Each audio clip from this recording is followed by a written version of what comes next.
He was already shouting when I realized this meeting was about me. I remember sitting at the conference table, coffee cooling in my hands, thinking we were here to discuss the quarterly campaign. 23 people filled the room. My colleagues, people I'd worked with for 2 years, people who respected me, or so I thought. Then my manager, Brendan, stood up. His face was red. His finger pointed directly at me. "The Morrison account went completely sideways because of your incompetence," he said. His voice cut through the silence like a blade. "We're removing you from leadership effective immediately. You're being demoted to junior coordinator. And honestly, we're lucky we're not firing you." The room froze. I opened my mouth to respond, but HR sat across from me, completely avoiding eye contact. That's when it hit me. This wasn't a discussion. This was a planned execution. And they were all part of it. My hands trembled around the coffee cup. 23 pairs of eyes bore into me like I was already invisible.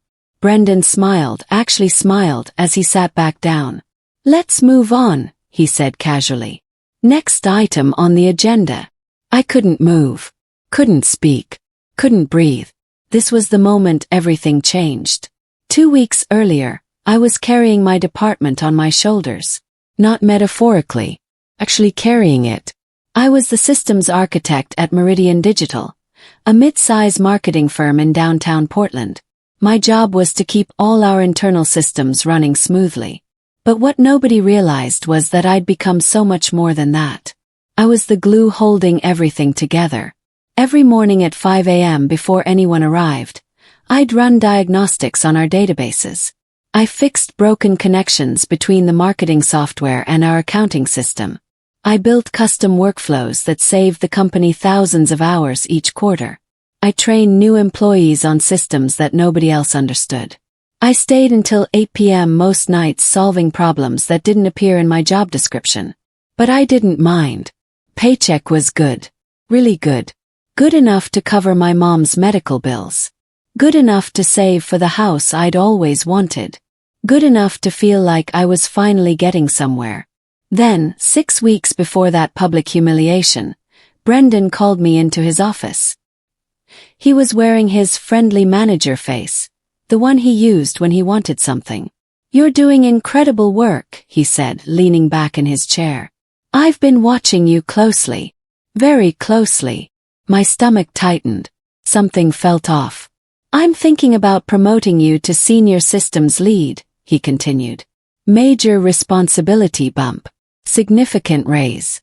But first I need you to train someone new. We're bringing in a specialist. You'll be their mentor." I should have felt elated. Instead, I felt a cold tickle of unease run down my spine.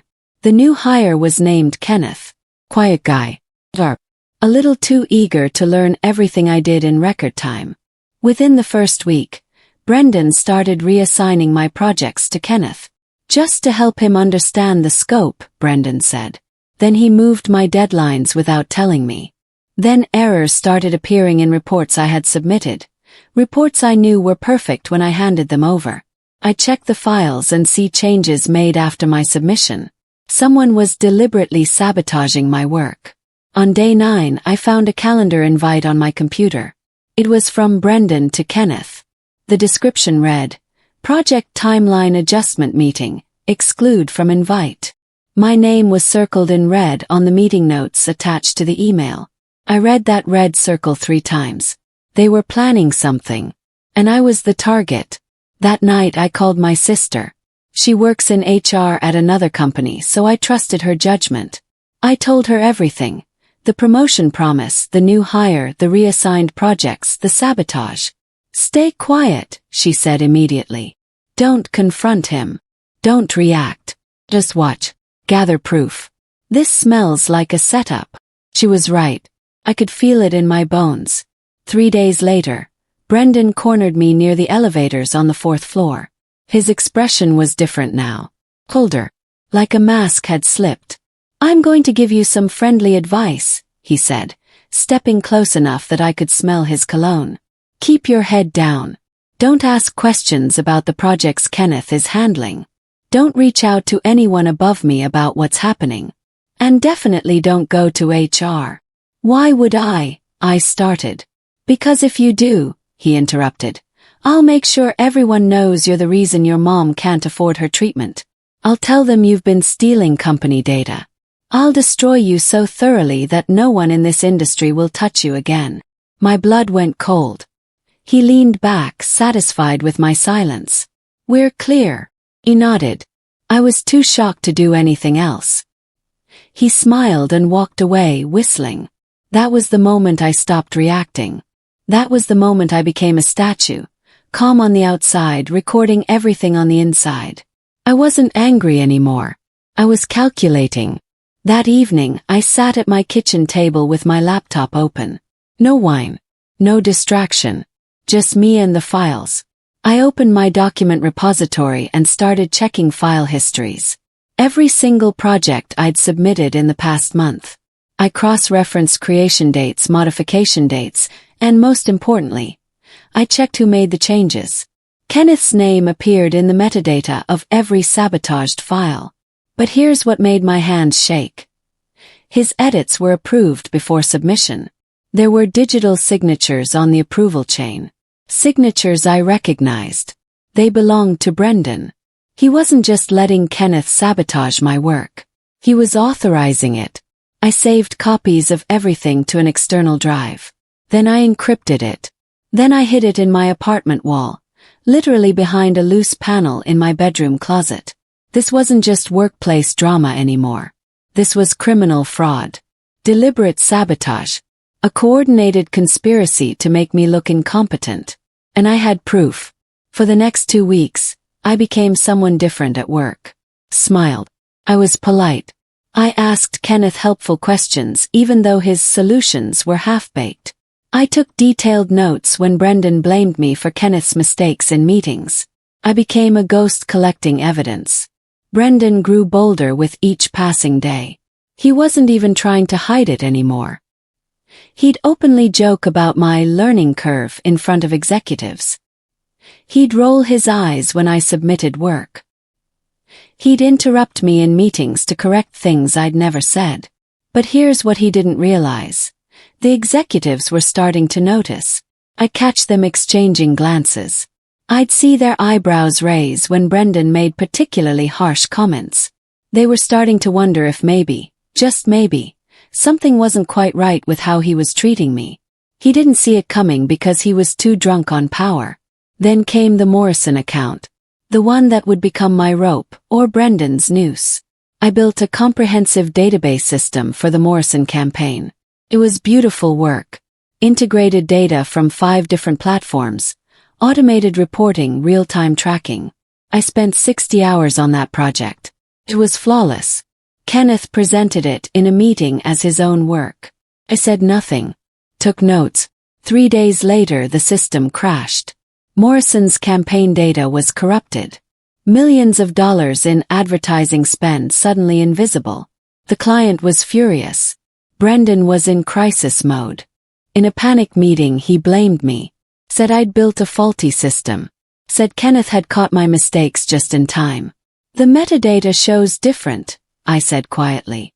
Everyone stopped and looked at me. I pulled up the system files on the projector.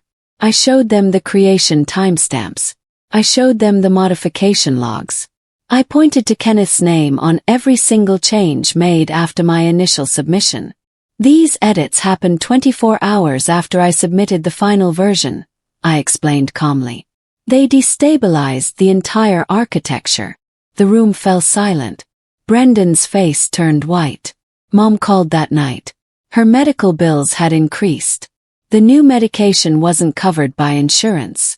We were looking at $18,000 out of pocket. Almost broke. I almost went to Brendan and begged him to stop. I almost confessed to his lies if it meant he'd let me keep my job and my paycheck. My sister came over and found me crying at the kitchen table. Be smart, she said simply. She sat next to me and gripped my hand. I know you're scared. I know your mom needs that money. But if you back down now, he'll own you forever.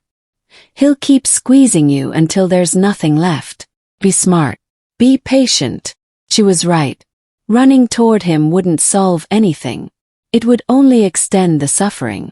So I stayed silent. And I kept gathering evidence. Brendan didn't learn from the Morrison mistake. If anything, he grew more reckless. He'd joke openly about my learning curve in meetings with senior executives. He'd make comments about how some people just don't have the technical aptitude. He'd laugh at his own jokes while everyone else shifted uncomfortably. But here's what he didn't understand. His own lies were starting to contradict each other. In one meeting, he'd say I built faulty systems. In another, he'd take credit for improvements I'd made. In a third, he'd claim he discovered Kenneth's hidden talents that nobody else could see. The executives were paying attention now. I could see it in their eyes. They were comparing notes. His story wasn't adding up. I spent a Saturday afternoon cross-referencing 3 projects from the past 2 months. Same pattern in every single one. Kenneth would touch the project after my submission. Systems would fail. I'd be blamed. Brendan would cover it up. But then I found something darker. I dug into the company archives and looked for previous employees in my position. There were 3 in the past 5 years. All 3 had been suddenly demoted or fired. One of them had left so quickly her desk was still decorated with photos of her family. Another had apparently quit for personal reasons, right after a performance review Brendan conducted. The third had disappeared without even clearing out her office. I printed out their personnel files. I noted the timeline. Every single one of them served the same function I did. And every single one had been systematically dismantled by the same man. Brendan wasn't just trying to destroy me. This was his pattern. This was who he was. On a Tuesday morning, I found a USB drive taped to the underside of my desk chair. No note. No explanation. Just a small silver drive hidden where only I would find it. My hands shook as I took it home and plugged it in. The files inside told a story that made my blood boil. It was from another former employee, the woman who'd quit suddenly. Her name was Claire. In this drive, she'd saved every email chain, every project file, every piece of evidence showing what Brendan had done to her. It was exactly what he'd done to me. The same accusations, the same sabotage, the same public humiliation. But at the bottom of the drive was a note. I didn't have the courage to fight back. Ran. I've regretted it every day. If you're reading this, it means you found what I left behind. Please use it. Don't let him do this to anyone else. I'm rooting for you. The evidence had just doubled. I had no idea who put that drive under my chair. But I knew one thing. I wasn't alone. I stopped reacting entirely. When Brendan made snide comments, I smiled politely. When he took credit for my work, I nodded. When he assigned me impossible deadlines, I met them perfectly. When he blamed me for Kenneth's failures, I accepted it with grace. I became a wall that reflected nothing back at him. And that's when he started to feel uneasy. He'd come to my desk and stand there awkwardly, waiting for me to snap. But I never did. I'd just look up, say, "Hi, Brendan," and go back to work. Threw him off his rhythm. By Friday, he scheduled a check-in meeting with me. Just the 2 of us in his office. I knew what was coming. I could feel it. "Your role is temporary," he said without preamble. His jaw was clenched. His hands were folded too carefully on his desk. He was on edge. "Once Kenneth is fully trained, we'll be restructuring the department," Brendan continued. "I wanted to give you the heads up. You should probably start looking for other opportunities." "I understand," I said calmly. He wasn't expecting calm.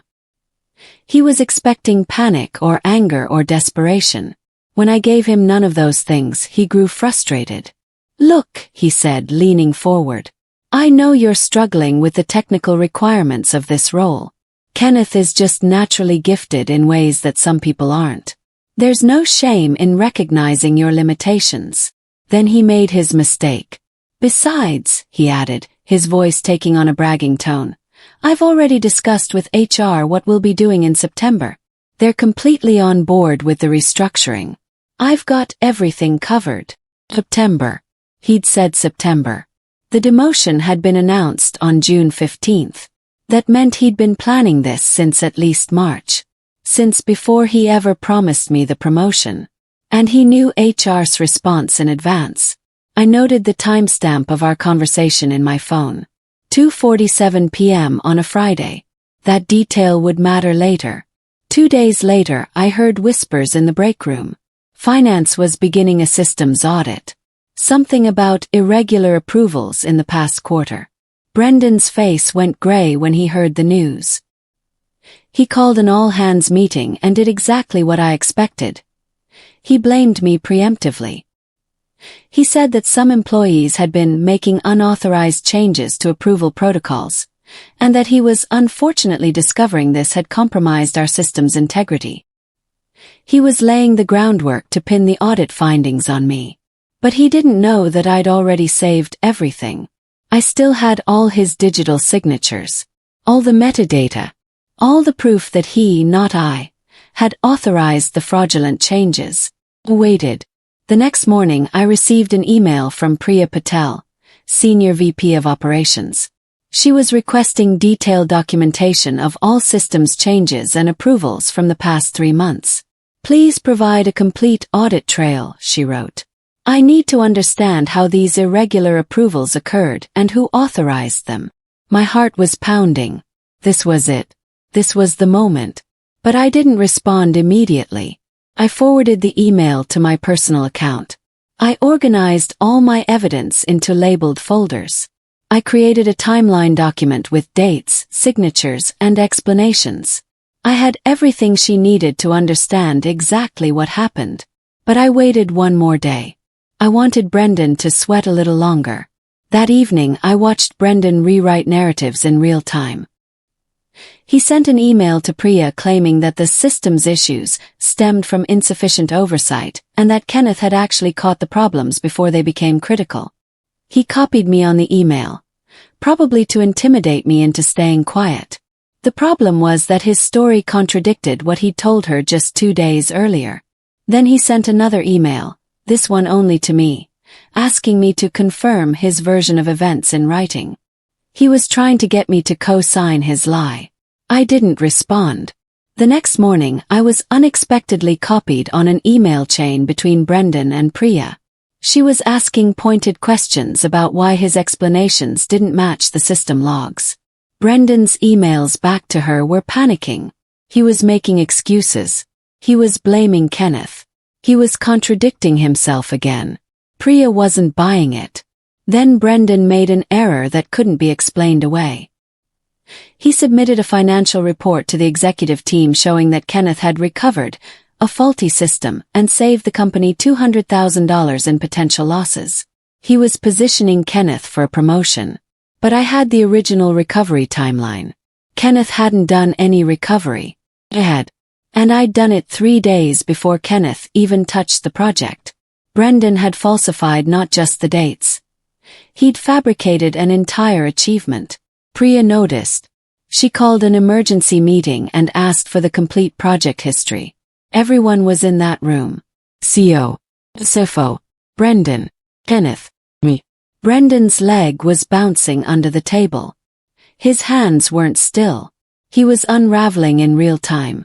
I calmly took a folder from my bag and placed it on the table. I think we should review the complete files, I said. My voice was steady. My hands were steady. Everything about me was steady. I have all the metadata, approval chains, and modification timestamps. Everything is documented. There's no ambiguity about who made what changes and when. The room went dead silent. May I? The CEO asked, reaching for the folder. I slid it across the table. As he opened it and began reading, I watched the color drain from Brendan's face. I watched Kenneth start sweating. I watched Priya's expression shift from confused to understanding to angry. Mr. Brendan, the CEO said quietly, not looking up from the papers. Can you explain this? The room waited. Brendan started stammering. Those files. They're not accurate, he began. The systems had bugs that corrupted the metadata. He was grasping for anything. Anything that might make sense of what he was seeing. The approval signatures are authentic, he tried. But the context was different than what this presentation suggests. His jaw tightened. His eyes darted around the room like a trapped animal looking for an escape route. The CFO was examining the documentation with Victoria. The CEO was reading silently. Kenneth was staring at his hands like they'd betrayed him. Then the CEO looked up. "Mr. Brendan, these files show that you authorized fraudulent entries into our system. They show that you falsified achievement reports. They show that you've been deliberately sabotaging legitimate work to make space for another employee to take credit." Brendan's mouth opened and closed. No sound came out. "HR is going to need to speak with you privately," the CEO continued. He nodded to HR, who stood and walked toward Brendan. "I'd recommend not speaking to anyone else until you've consulted with a lawyer." Brendan left the room. HR followed him. The door clicked shut. Over the next 3 days, the full extent of Brendan's corruption surfaced. HR conducted interviews with every former employee he'd supervised. They found the same pattern I had. The systematic sabotage, the falsified reports, the deliberate destruction of good employees to make room for his favorites. They discovered that Kenneth had been hired at Brendan's request through a personal connection. No real interview process. No verification of credentials. Just a favor traded between friends. They found financial irregularities in Kenneth's compensation packages. Pay grades that didn't match his actual performance or qualifications. They discovered that Brendan's friend, implicated in Kenneth's hiring, was someone he'd gone to college with. Someone who'd been steering contract recommendations to Meridian Digital. Contracts that Brendan had been personally approving without proper oversight. The executives were whispering in hallways. Emails were flying between legal and HR. Investigations were opening. By day 3, Brendan's office had become a crime scene under investigation. On Thursday morning, Brendan was asked to step outside during a senior staff meeting. I watched from my desk as he walked past, his face ashen. His hands were shaking. For the first time since I'd known him, Brendan looked small, frightened. He glanced at me as he passed. Our eyes met for a split second. In that moment, I saw recognition in his face. He understood that I'd done this. That I'd orchestrated his downfall with the same methodical precision he'd used to try to destroy me. He looked terrified. He was gone for 45 minutes. When he returned, he didn't go back to his office. He went directly to the front entrance with 2 security officers flanking him. They walked him out of the building. The official announcement came the next Monday. Brendan had been removed from his position as manager, effective immediately. He was being demoted to individual contributor status in a different department. His compensation was being slashed by 30%. His management privileges were revoked. He would not receive severance. Kenneth was being terminated for falsifying his credentials during the hiring process. An internal investigation was underway. External auditors were being brought in to review all of Brendan's past decisions and approvals. The company issued a formal apology to all 3 of his previous victims. 2 of them were being offered their positions back with significant financial settlements.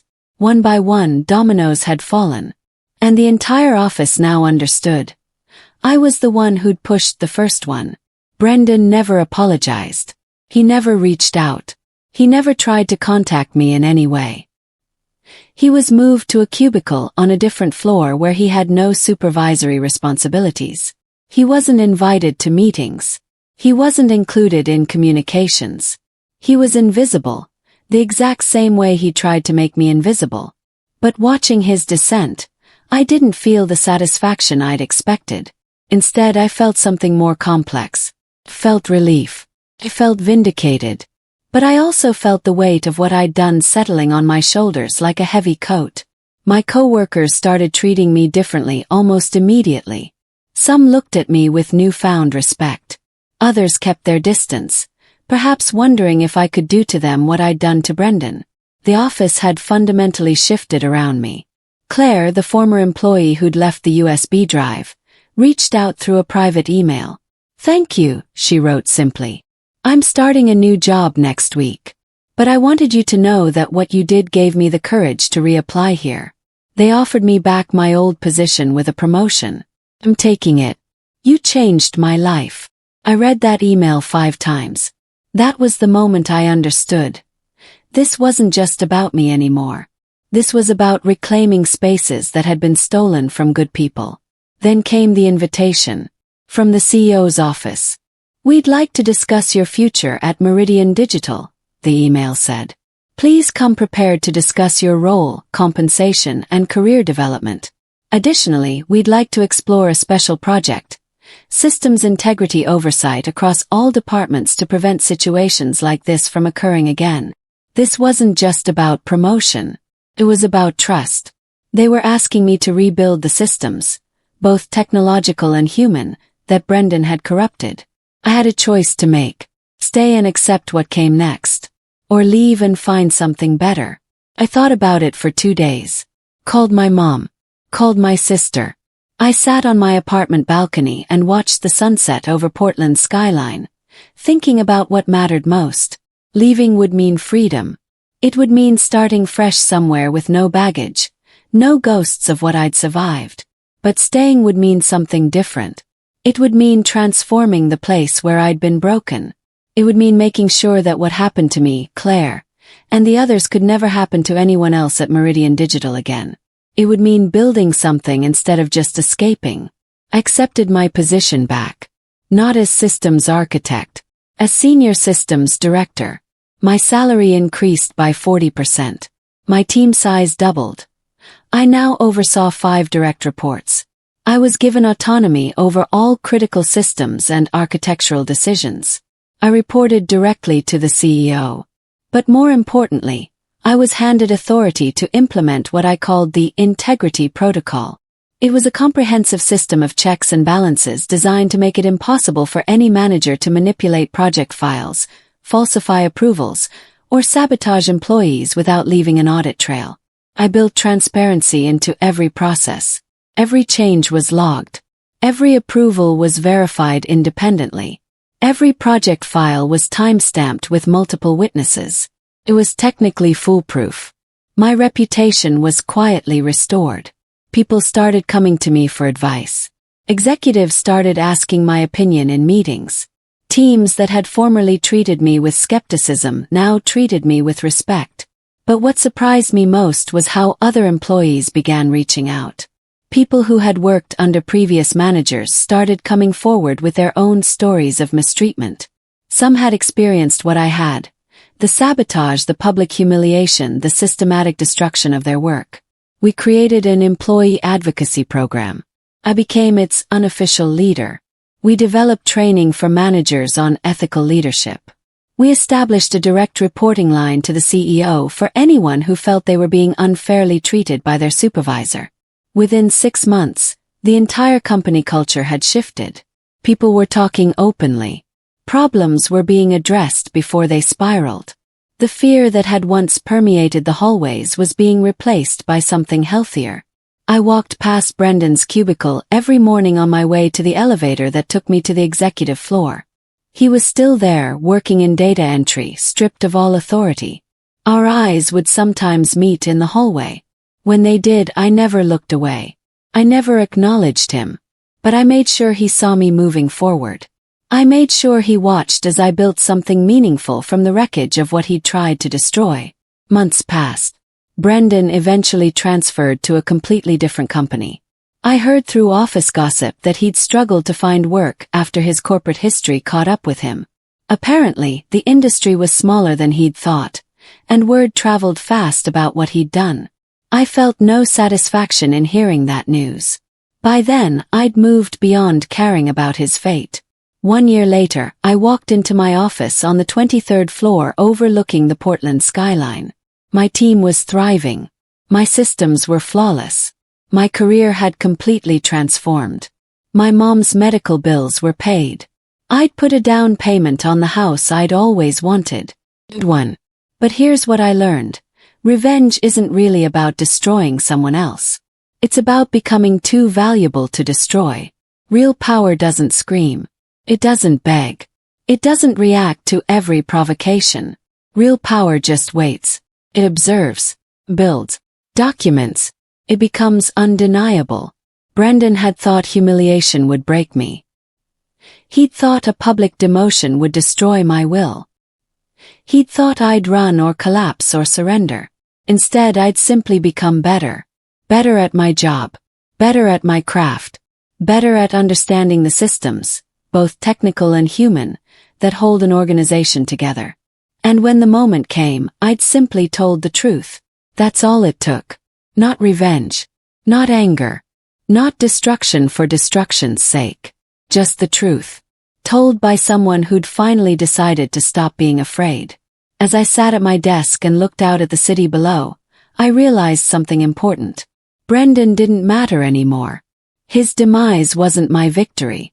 My victory was what I'd built in the space where fear used to live. I transformed myself. And that transformation was permanent. One of my team members knocked on my office door. It was a young woman named Sophie, fresh out of college, nervous on her first big project. She reminded me of myself years ago, hungry, eager to prove herself, but doubting if she was good enough. "I'm worried I'm making mistakes," she admitted. "What if I ruin everything?" I smiled at her. "You won't," I said. "And even if you do, mistakes aren't failures. They're evidence that you're trying. The only real failure is staying silent when something's wrong." Sophie left looking more confident. Watching her walk away, I understood the final piece of my journey. This was why I'd stayed. This was why I'd fought.